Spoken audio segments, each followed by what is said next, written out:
সম্মানিত ভিউয়ার্স, আসসালামু আলাইকুম। আপনারা দেখতে পাচ্ছেন আমরা কোদাল দিয়ে দুই পাশ থেকে কিন্তু এই মাটিগুলা সাইডে টেনে দিচ্ছি। কারণ কি, আমরা ড্রাগন ভুঁইতে আমরা কিছু জৈব সার, রাসায়নিক সার, বিভিন্ন সার দিয়ে মিক্স করে এই গোড়ায় কিন্তু আমরা দিয়ে এই মাটিগুলা ঢেকে দেবো। আর পুরো জমিন চষতে পারছি না, এই কারণেই ড্রাগনের লাইটিংয়ে যে বাগান, এখানে ফুল রয়েছে, ফল রয়েছে, দেখতে পাচ্ছেন এই মাথায় সব কেটে যাবে বা অনেক ক্ষতি হতে পারে। যার কারণে কিন্তু আমরা ভুঁইটা চষিনি, আর আগে চষতে পারলে হয়তো ভালো হতো।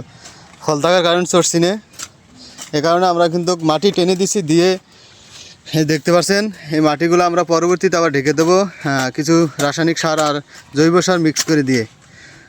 হয়তো ঢাকাটা একটু মাটি কম হবে, তারপরেও লাইটিংয়ের বাগান থেকে আর পুরো জমি চষিনি। এই যে আপনারা যারা দিতে চান অবশ্যই এই কায়দায় কিন্তু দিতে পারেন। এই যে এভাবে মাটি কোদাল দিয়ে টেনে পরবর্তীতে এখানে সার দিয়ে এগুলো ঢেকে দিতে পারেন। দর্শক, এভাবেও পরিচর্যা ও যত্ন করা যায়, করতে পারেন সুন্দর করে। আমাদের বাগানে অবশ্যই পর্যাপ্ত জোর এবং শক্তিশালী আছে। হালকা পাতলা সার দিলেও চলবে, কারণ আগে অনেক সার পানি দেওয়া রয়েছে। তো এবার আমরা দিয়ে মোটামুটি অনেক কিছু সার একসাথে দিয়ে তারপর আমরা সেচ দিয়ে দেবো। দিলে মোটামুটি গাছ আবার অনেক দিন খাদ্য খেতে পারবে। তো এইভাবে আপনারা ট্রিটমেন্ট করলে পারেন। দর্শক, ধন্যবাদ ভিডিওটা দেখার জন্য।